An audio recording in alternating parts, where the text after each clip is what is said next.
Plain Jane by Kristen West, narrated by Ben Hopkin. This is a free audio excerpt from Chapter 23. It was Kent's turn to study Nicole. He had cranked up his rogue lone wolf vibe to high, and still she resisted him. There had to be a reason. What's so important about this briefing? Nicole met his stare full on.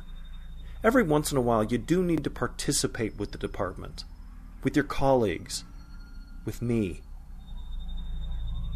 You're not very good at lying, you know? Her valiant effort to fool him amused Kent. Whatever, she said as she pulled out the handcuff keys. He rebuffed her attempt to turn him around. The one thing he knew how to do was make Nicole squirm. Her face flushed. You want to be uncuffed, don't you? Kent did not oblige an answer. Instead, he locked eyes with her. There could be only one winner of this little power struggle, and he certainly was not going out on the prowl for Plain Jane after being a loser here. Finally, Nicole looked down. Fine, we'll do it your way. Round 1, Kent. He pressed his advantage as she reached behind him to get to the cuff's lock, forcing her into close proximity. Round 2, Kent. Their body heat mingled as the air around them cooled. The storm did not seem quite over. Kent bent his neck to bring his lips ever so close to her ear. I repeat, what's so important about tomorrow's meeting? His breath upon her neck had the desired effect as she fumbled the keys.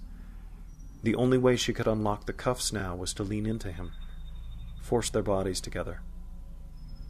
His lips turned up into a smile as he felt the points of her breasts rub against his chest as she fished for the cuff's lock.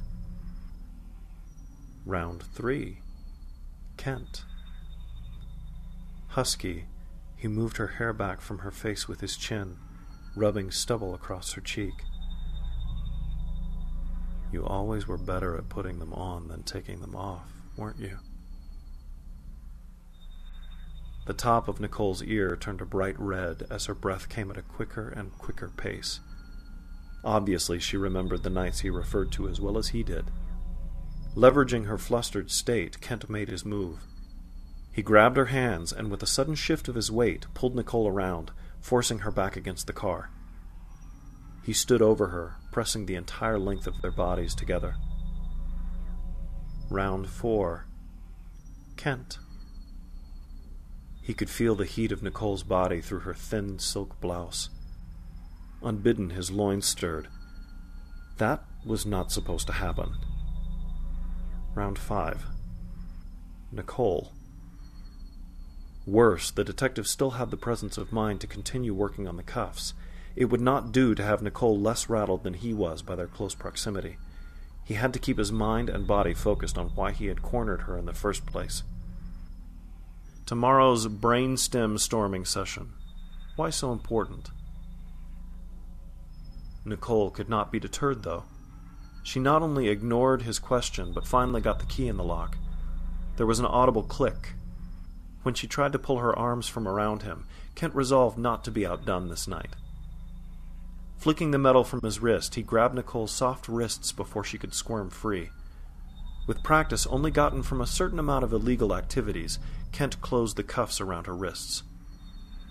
With the second click, Nicole was now his prisoner.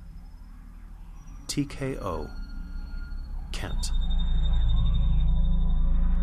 If you enjoyed this recording and wish to learn more, head to www.plainjanenovel.com.